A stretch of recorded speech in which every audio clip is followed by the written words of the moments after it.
frères et sœurs de la région du West Midlands, nous nous saluons. Je suis Yoyo Yankam, consultant régional pour le West Midlands de Unisure UK. Et j'ai avec moi ce soir le pasteur Anderson et à ma gauche le monsieur Fabien, qui sont, je crois, dans notre communauté des gens qu'on ne présente plus, mais qui, pour l'occasion, sont, comme moi, des consultants de la compagnie Unisure dans la région de Birmingham. Nous allons vous entretenir ce soir de différents sujets, mais principalement essayer par ce petit programme permettre à notre communauté, et principalement ceux qui, comme vous, ont l'occasion de nous suivre sur cet élément, d'avoir une meilleure vue de ce que c'est que le produit des assurances vie, des assurances maladie, des assurances d'hospitalisation, des programmes, des divers programmes financiers que des services comme les nôtres offrent aux populations en Angleterre. Sans plus attendre, pour entrer dans le vif du sujet, je vais passer la parole, n'est-ce pas, à mon frère de la droite, le pasteur Anderson, qui lui fera un point avec vous sur certains éléments clés dont il vous parler aujourd'hui. Je voudrais expliquer à notre communauté, moi-même quand j'ai vu toutes ces difficultés, même au niveau de la banque, même au niveau de ma famille et de la communauté, j'ai décidé de s'intégrer. Ça ne fait pas de l'intégration. Les gens qui ont de l'assurance parfois au niveau de la banque, il y a des expressions professionnelles qu'ils utilisent et les gens n'arrivent pas à bien comprendre ça. Parfois les gens commencent, ils coupent ça. La banque te présente seulement, c'est comme un commissionnaire. Mais quand il y a un problème de la maladie, problème de deuil, problème de la santé, problème de l'assurance au niveau de la famille, il va juste te donner les numéros. Et dans ces soucis-là, ça ne fait pas de l'intégration. Moi, je me suis fait intégrer. Ma famille et moi, nous avons l'assurance. Nous avons compris, étudié et venu comme des consultants pour venir expliquer à la communauté, à long et à large, à notre langage. Une chose qu'on néglige, mais c'est trop capital. Moi, je voudrais tout simplement vous dire l'importance d'avoir une assurance. Si moi, je me suis impliqué dans cette histoire-là, étant membre de la communauté, j'ai essayé de faire une étude. J'étais parmi les gens qui s'occupaient de la situation de funérailles dans notre communauté. Et j'ai vu comment nous avions eu des difficultés pour arriver à enterrer un frère qui est mort. C'est puisque nous n'étions pas informés. Mais si nous arriverons à chercher à nous intégrer, puisque en étant dans un pays, dans ces pays, nous devons chercher à savoir comment les gens de ces pays vivent. Ici, les gens vivent, beaucoup de gens vivent ici avec les assurances, principalement l'assurance vie. Si nous arrivons aujourd'hui à être assurés, je pense bien que nous n'aurions plus de problèmes d'enterrement dans notre communauté, puisque l'assurance vie va s'occuper de ça. Et nous pensons aussi qu'en dehors de cette assurance vie qui s'occupe seulement des funérailles, il y a d'autres avantages que nous oublions. Par exemple, nous allons dans l'assurance vie léguer aussi à notre progéniture un peu d'argent, laisser dans notre communauté un peu d'argent si nous arrivons à nous être assurés.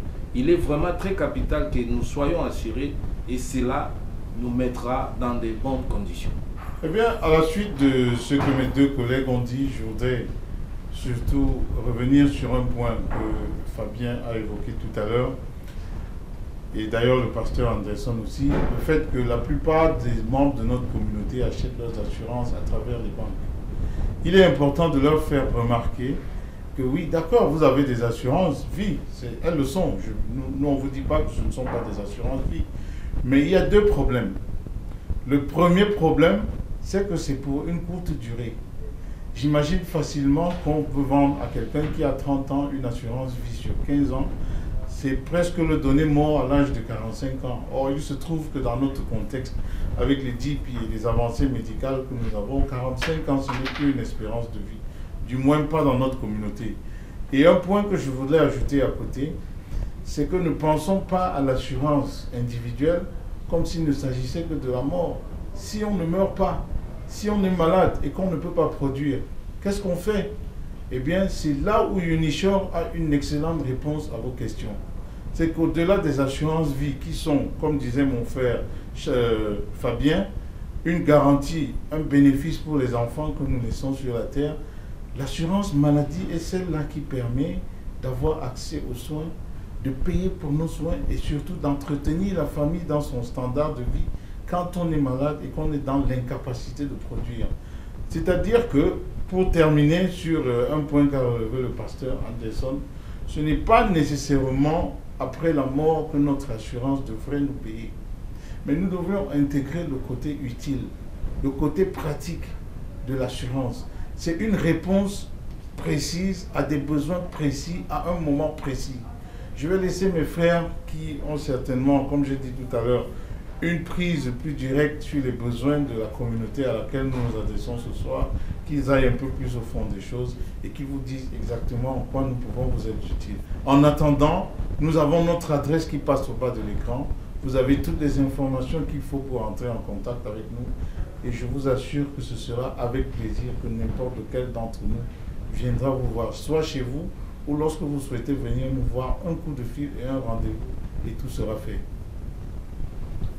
J'ai continué à expliquer, c'est comme mes collègues l'ont dit, pour paraphraser quelque chose. Là, je vous parle maintenant comme un homme de Dieu. Beaucoup de gens pensent que quand ils ont l'assurance, qu'ils appellent maintenant l'esprit des morts. Non. Prier, c'est une autre chose. Avoir une assurance, c'est une autre chose. Regardons ces choses ici. Quand tu vis, tout va très bien. Maintenant, les jours que Dieu va prendre ta vie, à n'importe quel moment, à n'importe où, à n'importe quand, vous acceptez toujours les systèmes continus comme la coutume. Il faut qu'on mette des contributions au niveau des shops, au niveau des églises. Mais l'assurance va commencer avec quelque chose que vous négligez. Regarde comme vous vous trouvez à l'instant.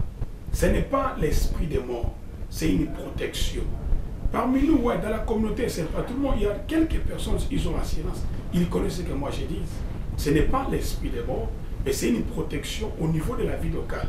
Il y a la part de Dieu, il y a la part des hommes. Ça va nous protéger. On voit que les corps, parfois, ça reste longtemps à l'hôpital parce qu'il n'y a pas de moyens. Mais si tu étais déjà assuré, ça ne va pas rester comme ça. Tu ne vas pas te métamorphoser, tu ne vas pas changer de couleur.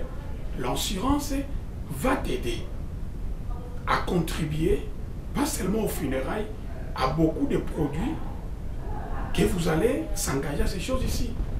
Moi, ma famille et moi, mon enfant déjà à l'âge de 22 ans, il a même son propre assurance. Mais nous voulons toujours rester dans des choses de futilité. Nous vous présentons cette chose qui est vraiment captable. Nous sommes partis étudier pour venir dire à la communauté, même à notre langue. Voilà une très chose. Moi, je voudrais tout simplement parler à la communauté, à les apaiser, puisque certaines personnes, je pense, quand ils vont écouter ça, ils vont dire qu'ils peuvent prendre l'assurance, mais comment ils vont le faire? Peut-être c'est cher, ils n'arriveront pas à le faire. Mais je vous garantis que nous sommes là, nous avons étudié pour vous et nous sommes là pour vous aider. Même ceux qui ont le peu d'income, ils sont capables d'être assurés.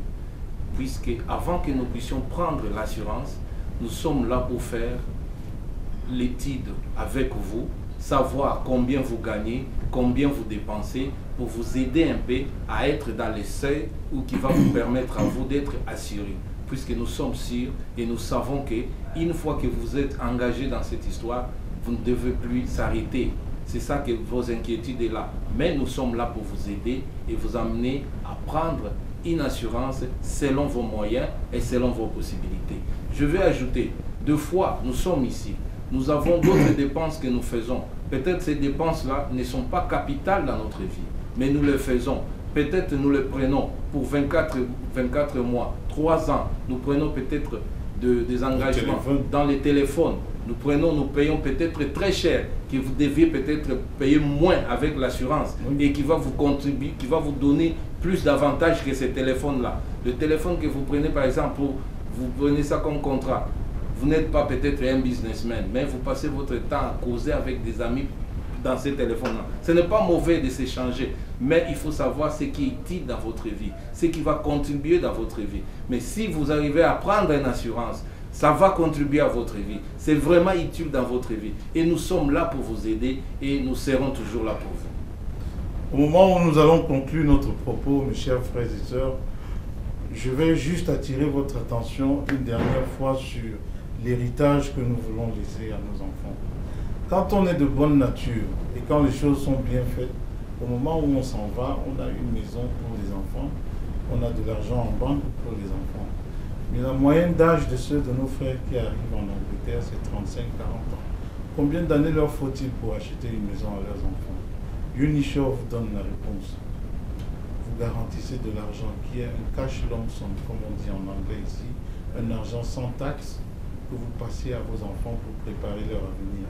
Pour le reste, les maladies graves que nous appelons dans le langage critical illness, l'hospitalisation, le transfert des malades à l'étranger et même le rapatriement pour les over 50s, nous avons la réponse. Votre avenir est dans vos mains. Merci beaucoup. Aujourd'hui, nous sommes venus faire prise de contact. Prochainement, nous allons fixer la place et la date. Là, nous allons appeler toute la communauté, les gens qui sont intéressés à venir nous expliquer ce que nous produisons comme des produits, ce que nous donnons. Vous allez voir que c'est une chose qui vous intéresse. Si tu savais ça longtemps, tu pouvais être intégré. Ça fait partie de l'intégration dans notre pays, dans notre communauté, et surtout c'est pour votre santé, pour votre famille. Bientôt là, on vous dira les jours, on vous dira la place, là tout le monde peut connaître, et on va appeler. Vous allez nous poser des questions qu'il faut, et on vous répondra. Et vous allez voir que, comme mon frère Fabien et notre représentant Yo-Yo a dit, parfois vous dépensez beaucoup d'argent à des choses qui n'ont pas de valeur par rapport à l'assurance. Mais les moins chers que vous allez faire, ça va te couvrir. C'est comme s'il y a une pluie, et tu as le parapluie, la parapluie, ça te protège. Quand tu enlèves, il y a la pluie. C'est la même chose que ces choses-ci. Et venons, ces jours-là, on va vous annoncer, venez et vous ne serez pas d'ici. Par rapport à ce que notre compagnie y produit comme de profit. Bien aimé, je voudrais simplement vous dire que Unisure, c'est votre réponse. Unisure est venu pour la communauté. Unisure est venu pour trouver la solution aux problèmes que nous avons toujours, surtout ces problèmes de funérailles. Assurez-vous, je pense bien que nous allons être soulagés.